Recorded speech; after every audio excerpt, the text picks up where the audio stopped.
Is college a scam? Short answer, I don't think it is. But I do think there are several things about the schooling system that are broken. Hope you enjoy. I think this is Daily Bread 17, 18, something like that. Let's dive in.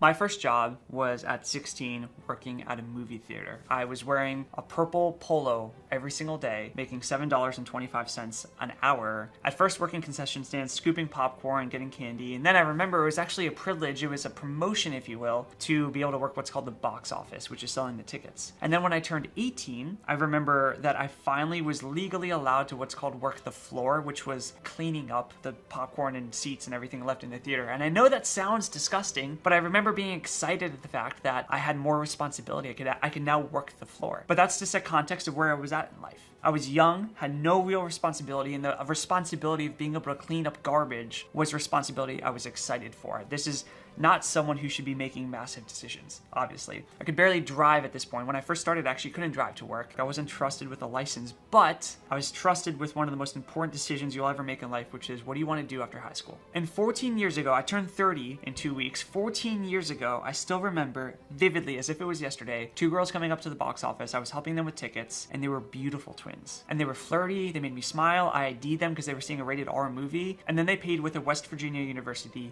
debit card. And I asked them, do you go to WU? And they said, yes. That one debit card from those two girls was legitimately what shaped where I went to school. For context, I was not a great student in high school. In any of the engineering, math, or science classes, I got A's. In most history classes, I got B's. But in anything else, got D's or failed. I was terrible at English, which is ironic, by the way, because if you meet me, I'm huge on grammar, huge on communication. I love to read, but I only like to read nonfiction. But schooling is all about fictional. And so I sucked at literature. I sucked at most things in high school outside of STEM. And for the latter years of high school, I thought I wanted to be an aeronautical engineer. And so I applied to one of the best aeronautical schools in the country, Embry-Riddle University down in Florida. It has the best aeronautical program in the US. But I also applied to one more, West Virginia University, which I had never thought about before because of those two girls. And to be frank with you, I didn't think I would get into Embry-Riddle because they have an extremely low acceptance rate. And I thought I would get into West Virginia because anyone can get into West Virginia, but I got into both. I got into both schools and I actually had a decision to make of where do I go to school, which was also what do I do with the rest of my life, because Embry-Riddle was aeronautical engineering, that was it. It was $60,000 a year, which is also insane. But West Virginia, for me to afford to go there, I had to play a game of in-state tuition by finding something that UMD, University of Maryland, where I'm from, couldn't offer. So I was going to look at biometric engineering, which I've never thought about or never heard of. And so something I had never thought about and really knew nothing about in general, I was now looking at majoring in because two cute girls had paid with a West Virginia University debit card, and I thought maybe there are more cute girls there. And the thing that actually led me to making a decision, and I'm not saying this with pride, I've developed quite a bit since, but the final needle mover for the decision was that I looked at the guy to girl ratios of each school. West Virginia was like 6-4, 6 girls to 4 guys or such, and Embry-Riddle was 9-1, 9 guys to 1 girl. And I just thought 9 guys to 1 girl sounds miserable, and I quite literally picked West Virginia University for that exact reason. I picked my major, which is essentially picking your career choice based on a girl-to-guy ratio, prefaced by meeting cute girls at a movie theater when I was 16. Previous generations, when they went to school, when they went to university, they often had gap years where they were working. And what they would do through work is find out what they liked, find out what they enjoyed, and then go to school for further education in their career choice that they had found out they liked. But because what they saw in former generations was that people who went to university made more money, they started pressing on their kids, go to school, go to university.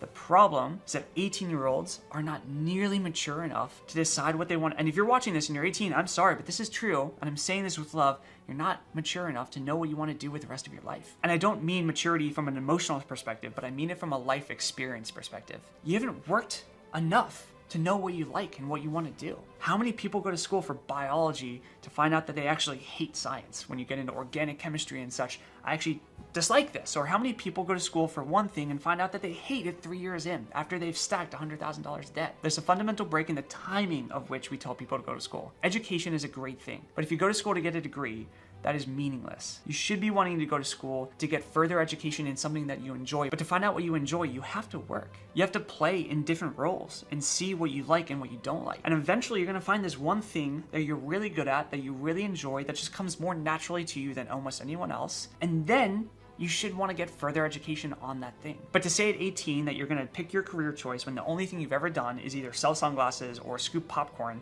That's a ridiculous request of an 18-year-old. And the problem is that the stigma of not going to school and going into the workforce at 18 has become so strong that people are forced into making terrible decisions. See, college is not a bad thing, but forcing someone who's not ready to go to college because they don't know what they want to do and then stacking up tens of thousands or hundreds of thousands of dollars to find out you might not like something is quite literally a bad thing. That is, financially speaking, quite literally the most irresponsible thing you could do. But this leads to the second break in the schooling system, which is truly as close to scam-like as possible: student debt.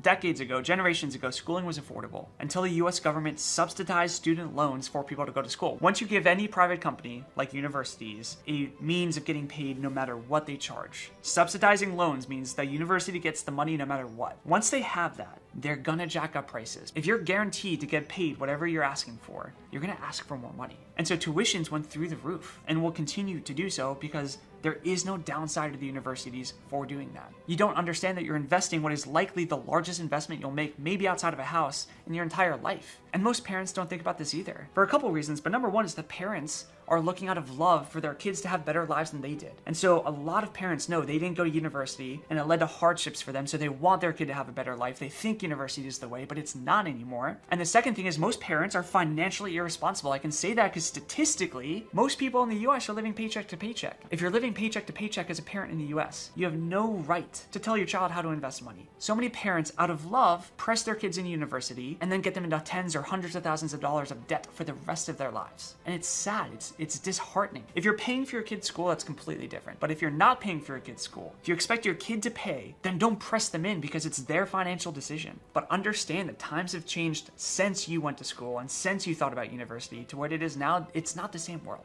There are many more things about uni that we could get into. The fact that most professors have never done what they teach. The fact that most degrees do not come out with jobs, and that most people actually don't find a career in the major that they chose. There's so much behind school that you can argue the scam argument. But I don't think college in itself is a scam.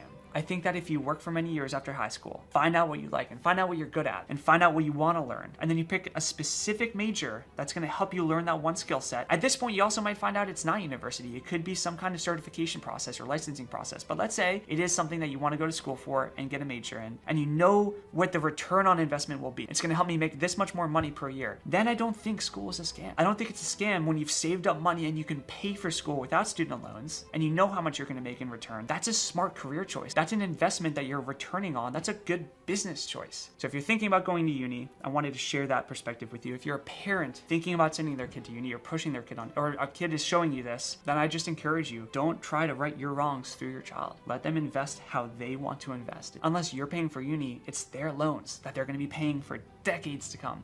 So let them make the decision. I love you guys much. Today was a bit of a different video, not business, but more so life. Next one will be back to normal biz talk. If you guys need anything until then, leave it down in the comments. See you next time. Happy hunting.